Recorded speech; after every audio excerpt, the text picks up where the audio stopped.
Ich habe gehört, Sie machen Fortschritte.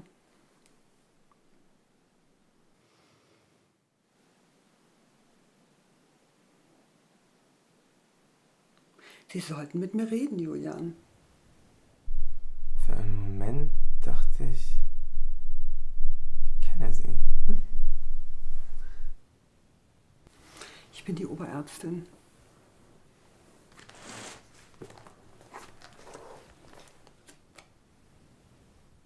Die Abstände werden größer.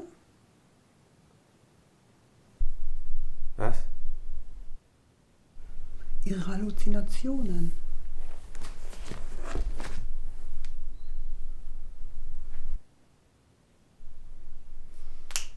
Herr Schwarz,